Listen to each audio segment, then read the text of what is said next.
احنا بنتعلم اللغة الإنجليزية عشان نقدر نتواصل مع اللي حوالينا، نفهمهم ويفهمونا. التواصل ده بيتم بطريقتين، إما المحادثة أو الكتابة. لازم تبقى فاهم إن طريقة تعلم المحادثة ملهاش أي علاقة بطريقة تعلم الكتابة، وعشان كده هتلاقي ناس كتير بتعرف تكتب كويس وبتعرف تتجاوز أي اختبارات كتابية بكل سهولة، وفي نفس الوقت ما بتعرفش تتكلم كلمتين على بعض ولا تقدر تعمل محادثة لمدة دقيقة حتى. في الفيديو ده هوضح لك الطريقة الصحيحة لتعلم المحادثة وهطبقها قدامك كمان. بس في البداية خلينا متفقين ان الاسلوب اللي انا وانت اتعلمنا بيه في المدرسة كان اسلوب تعلم الكتابة، ملوش اي علاقة بالمحادثة، واللي هو كان باختصار شديد كالتالي: اللغة مكونة من مجموعة كلمات، كل كلمة من الكلمات دي بيبقى ليها معنى، بتحفظ المعنى ده، وبيبقى ليها نوع، هل هي اسم ولا فعل ولا حرف جر ولا ظرف، وهكذا.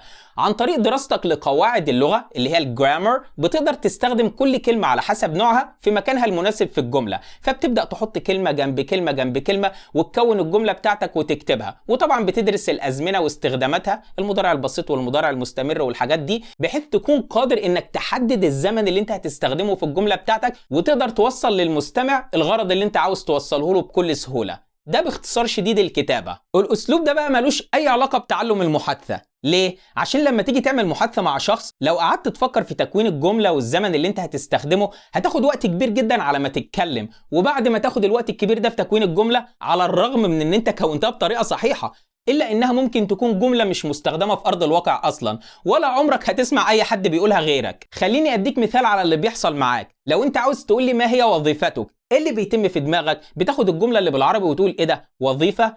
job. فالسؤال يبقى what's your job؟ السؤال ده كتكوين صحيح بنسبة 100%، بس مش مستخدم في أرض الواقع. يعني عمرك ما هتسمعه لا في فيلم ولا مسلسل ولا برنامج تلفزيوني ولا أي حاجة من الكلام ده. اللي انت هتسمعه ايه؟ What do you do؟ أو What you do for work؟ What do you do for a living؟ Can I ask you what you do؟ What line of work are you in؟ What are you working on these days؟ وهكذا. دي الأسئلة المستخدمة بالفعل في أرض الواقع. لو انت مش دارس الجمل والأسئلة المستخدمة بالفعل في أرض الواقع واتدربت عليها بنطق صحيح، تأكد ان لو أي حد اتكلم قدامك مش هتقدر تفهمه، هتحس انه بيتكلم بأسلوب غريب ومش هتقدر تفهم هو عاوز يقول ايه، وكمان مش هتقدر ترد عليه لا بسرعة ولا بنطق سليم. خليني أفهمك ليه. المحادثة بتتم على مرحلتين. المرحلة الأولى السمع. انت بتتحط في موقف الشخص اللي قدامك بيكلمك بلهجة، المطلوب منك في البداية انك تسمع الشخص ده بيقول ايه وتقدر تفهمه، وبعد كده تعمل الخطوة التانية وهي انك ترد عليه بسرعة وبنطق سليم. عشان تفهم اي حد بيتكلم بلهجة بقى بدون ما تحس ان هو بيتكلم باسلوب غريب او بياكل الكلام، لازم يكون متوفر لديك حاجتين. اول حاجة تكون عارف الجملة اللي هو بيستخدمها، الجمل المستخدمة بالفعل في ارض الواقع، وتاني حاجة تكون دارس قواعد النطق اللي هو بينطق بيها. اي حد بيتكلم بلهجة بيستخدم حاجة اسمها قواعد وصل الكلام. القواعد دي هي اللي بتقوله ازاي يربط بين كل كلمتين متتاليتين في الجملة وينطق الجملة على بعضها بصورة متصلة. القواعد دي هي اللي بتقوله ايه الاصوات اللي بتتحذف من نهاية بعض الكلمات، وايه الاصوات اللي بتنضاف، وايه الاصوات اللي بتتحول من صوت لصوت، وبالتالي هتلاقيه بينطق جملة زي دي بالشكل ده: I'ma tell you one of my favorite stories about success. عمرك ما هتلاقي حد بيتكلم بلهجة وهتلاقيه بينطق لك كل كلمة لوحدها بصورة منفصلة. يعني عمرك ما هتسمع I'm going to tell you one of my favorite stories about success. مفيش الكلام ده. يبقى احنا كده متفقين عشان تقدر تسمع اي حد بيتكلم بلهجة وتفهمه بدون ما تحس ان هو بياكل الكلام، لازم تكون عارف الجمل المستخدمة بالفعل في أرض الواقع وتكون دارس قواعد وصل الكلام. هكلمك عن القواعد دي باستفاضة دلوقتي، بس خلينا في الخطوة التانية من المحادثة وهي ازاي ترد. هل لما تيجي ترد هتقعد تفكر بقى في تكوين الجملة والزمن اللي هتستخدمه والكلام ده؟ قلت لك لا طبعا، مش ده الأسلوب بتاع المحادثة. امال هترد ازاي؟ احنا جمعنا لك اشهر 10,000 كلمة وحطناهم في اشهر 3000 جملة مستخدمين بالفعل في ارض الواقع. الجمل دي مقسمة ل 40 موقف يومي، بندربك على المواقف اليومية دي بنطق صحيح طبقا لقواعد النطق اللي انت بتكون درستها معانا بالفعل، وبنعمل محاكاة للواقع مرة واثنين وثلاثة وكأنك عايش المواقف دي بالفعل.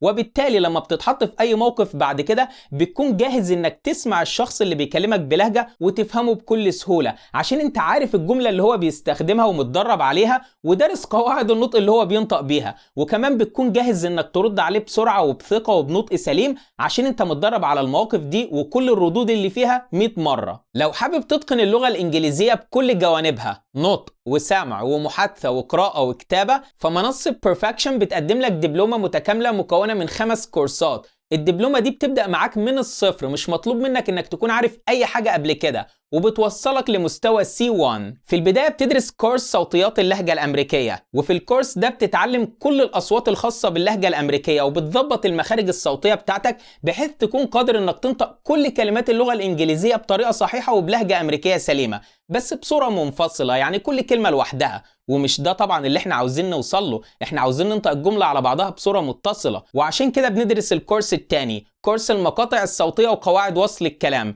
في الكورس ده بتتعلم كل قواعد وصل الكلام اللي بتخليك قادر انك تربط بين كل كلمتين متتاليتين في الجملة وتنطق الجملة على بعضها بصورة متصلة زي النيتيف سبيكرز بالظبط. بعد ما تخلص اول كورسين في الدبلومة بيبقى معاك 100% من قواعد النطق الخاصة باللهجة الامريكية، وزي ما وضحت لك قبل كده ان ده بيساعدك جدا في السمع، وبيخليك كمان قادر انك تنطق اي جملة قدامك بصورة متصلة وبلهجة امريكية سليمة. اول كورسين بياخدوا منك مدة زمنية شهر او شهرين على حسب مستواك الحالي وعلى حسب عدد المرات اللي انت هتذاكر فيها في الاسبوع. واحد بقى هيقول لي طب انت كده علمتنا اللهجة الامريكية وكل قواعد النطق بتاعتها، فين بقى الكلمات والجمل اللي انا هتكلم بيها واعمل بيها محادثة؟ انا مش حافظ اي حاجة.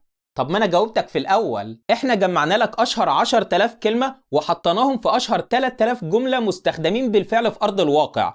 الجمل دي مقسمة ل 40 موقف يومي، بندربك على المواقف اليومية دي بنطق صحيح طبقا لقواعد النطق اللي انت بتكون درستها معانا بالفعل، وبنعمل محاكاة للواقع مرة واثنين وثلاثة وكأنك عايش المواقف دي بالفعل. وبالتالي لما بتتحط في اي موقف بعد كده بتكون جاهز انك تسمع الشخص اللي بيكلمك بلهجة وتفهمه بكل سهولة، عشان انت عارف الجملة اللي هو بيستخدمها ومتدرب عليها ودارس قواعد النطق اللي هو بينطق بيها، وكمان بتكون جاهز انك ترد عليه بسرعة وبثقة وبنطق سليم عشان انت متدرب على المواقف دي وكل الردود اللي فيها 100 مرة. اول 3 كورسات في الدبلومة خاصين بالمحادثة، الكورس الرابع والخامس خاصين بالجرامر، هتدرس فيهم الجرامر بالكامل من الصفر وحتى الاتقان، هتتعلم اجزاء الكلام كلها، هتتعلم ازاي تكون الجملة، هتدرس الازمنة واستخداماتها المختلفة وتعمل مقارنة ما بين استخداماتها. الدبلومة دي هتعلمك كل حاجة في اللغة حرفيا، مش هتحتاج اي حاجة بعدها. سجل بياناتك واحصل على تجربة مجانية قبل الاشتراك، هتتفرج على محاضرات مجانية، هتعمل اختبارات تحديد مستوى في كل مهارة من مهارات اللغة عشان تعرف مستواك ايه وايه اللي ناقصك، وهتحمل تطبيق Perfection وتجربه لمدة يوم مجانا. مستني ايه؟